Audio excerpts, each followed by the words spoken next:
ठाणे महानगरपालिकेच्या ज्या वास्तू आहेत, या आधीसुद्धा शहर विकासमध्ये अशा पद्धतीची आग लागण्याची घटना घडलेली होती.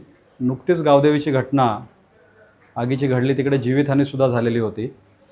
आणि पुन्हा एकदा आगीची पुनरावृत्ती या महानगरपालिकेच्या मुख्य कार्यालयाच्या वास्तूमध्ये या शहर विकास विभागामध्ये झालेली आहे. तर आम्ही आज त्याचीच माहिती घेण्यासाठी आणि पाहणी करण्यासाठी आलेलो होतो की नक्की ही आग कुठे लागली, कुठली कागदपत्रं याच्यामध्ये त्या आगीच्या भक्षस्थानी पडलेली आहे किंवा काय घडलं, कसं घडलं.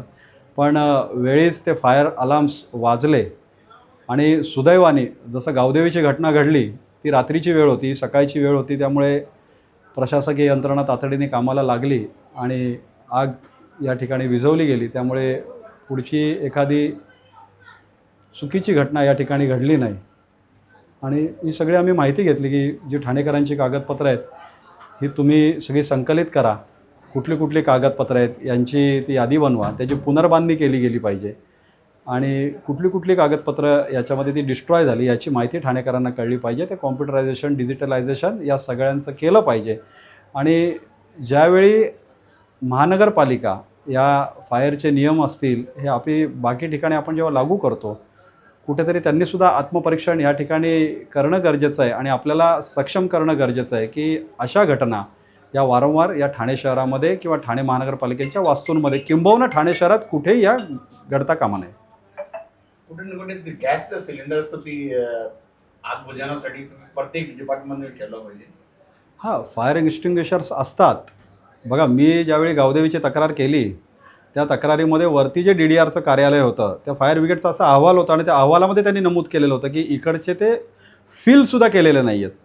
हा वर्षभरापूर्वी माझ्या तक्रारीवरती केलेला अहवाल होता.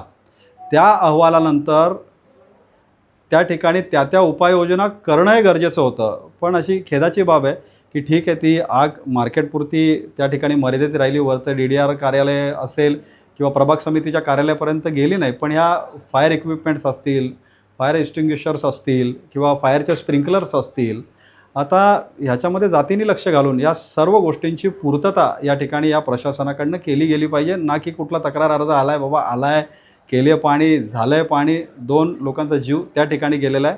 आणि या ठिकाणी अशा पद्धतीची दुर्घटना सुदैवाने घडलेली नाही आहे. ही जर रात्रीची वेळ असती तर मोठी दुर्घटना घडली असती. त्यामुळे एक काय ठाणेकर नागरिकांच्या कागदपत्रांचं नुकसानी झालेली आहे किंवा काय आहे याबाबतची चर्चा आता अधिकाऱ्यांना भेटलं आणि त्या ठिकाणी पाहणी करण्यासाठी या काँग्रेसच्या शिष्टमंडळाच्या माध्यमातून आम्ही या ठिकाणी आलेलो आहोत. सर, अनेक समाजसेवकांनी ऑडिटची मागणी केलेली आहे, तुम्ही काय? निश्चित तो त्यांच्या काम करण्यातल्या प्रक्रियेचा भागच आहे. त्या फायली डिजिटलायझेशन करून त्या कॉम्प्युटरमध्ये फीड करून ठेवायच्यात. कारण मागे ज्यावेळी अशी घटना घडली त्यावेळीसुद्धा ती बोंबाबोंब झालेली होती. बघा, काही प्रकरणं काय असतात, रिट पिटिशन असतात, काही न्यायप्रविष्ट असतात, काही CCंचे, जोता प्रमाणपत्रांचे, OCचे, असे अनेक विषय त्यावेळी होते.